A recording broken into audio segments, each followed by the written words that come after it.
Penyergapan Brigade Al-Qassam tewaskan ratusan sejumlah tentara Israel.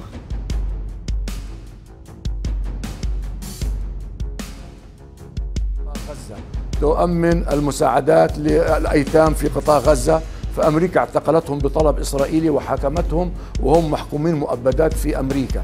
نحن سنطالب بهؤلاء الفلسطينيين.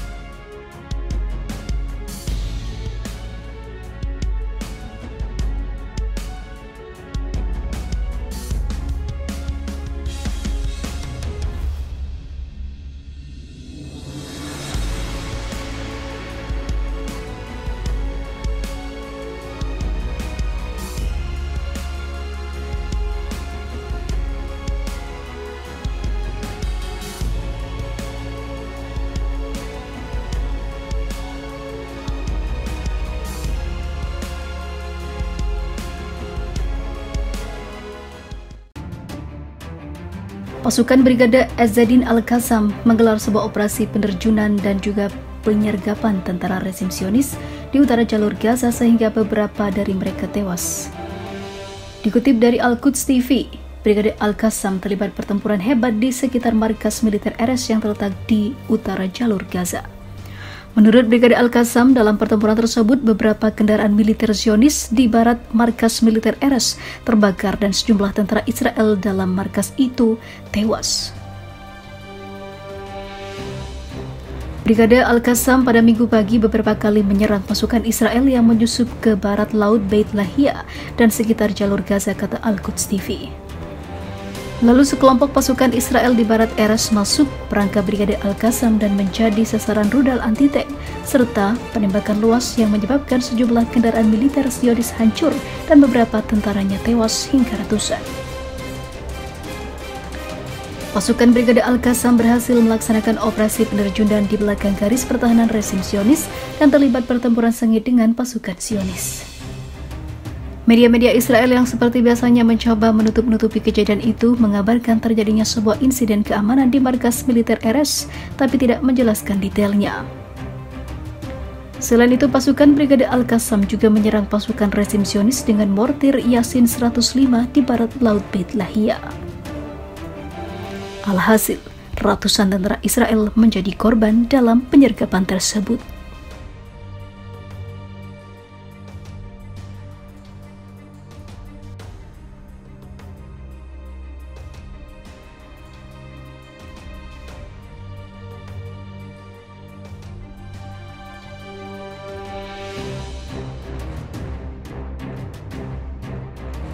Masih memiliki stamina perang yang kuat, Hamas kembali guncang Tel Aviv dengan ribuan roket. Sayap bersenjata Hamas Brigade Qassam mengatakan melalui aplikasi pesan Telegram bahwa mereka telah meluncurkan ribuan roket lagi ke Tel Aviv sebagai tanggapan atas pembantaian Zionis yang dilakukan terhadap warga sipil Palestina. Pernyataan itu muncul ketika Israel meningkatkan pemboman terhadap berbagai wilayah Gaza dan juga ketika sebagian besar layanan internet dan seluler di wilayah tersebut tidak berfungsi. Sementara itu, para medis dan staf darurat sedang merawat beberapa orang di Tel Aviv. Layanan darurat Israel Magen David Adom mengatakan pada hari Jumat setelah rentetan roket menghantam sebuah bangunan di selatan kota. Kantor berita Reuters telah menayangkan gambar langsung dari sebuah bangunan berlantai 4 dengan kerusakan pada beberapa apartemen di lantai paling atas. Pernyataan MDA mengatakan beberapa orang menderita cedera kepala dan anggota lainnya dilarikan ke rumah sakit. Serangan tersebut menyusul pernyataan dari Brigade Al-Qassam Hamas yang menyatakan bahwa mereka telah memperbarui pemboman di Tel Aviv sebagai tanggapan atas pembantaian Zionis terhadap warga sipil dan juga anak-anak di Gaza.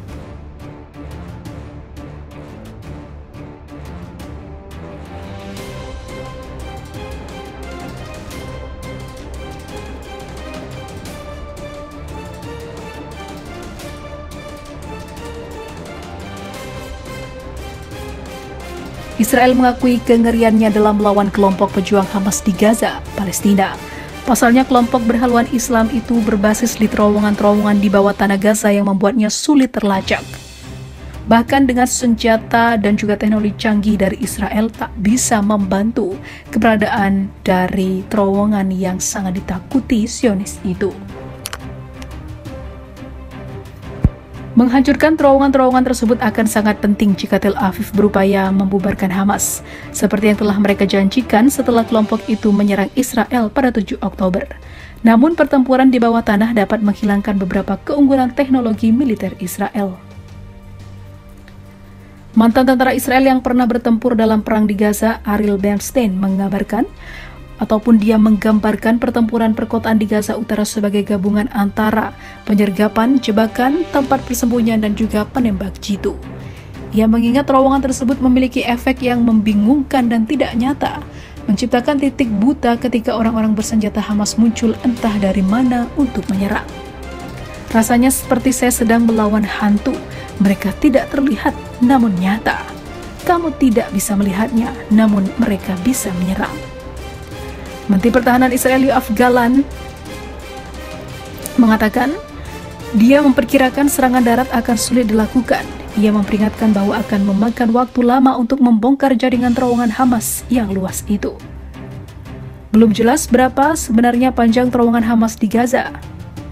Yihya Sinwar, pemimpin Hamas di Gaza, mengklaim pada tahun 2021 bahwa kelompoknya memiliki terowongan sepanjang 500 km.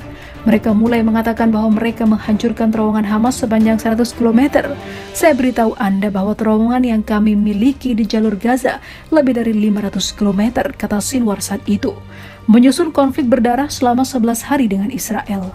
Selain lanskap yang sulit, Israel juga menghadapi tantangan dalam membentuk operasi militer melawan Hamas. Kelompok bersenjata tersebut diketahui menyandera sekitar 230 warga Israel hingga saat ini.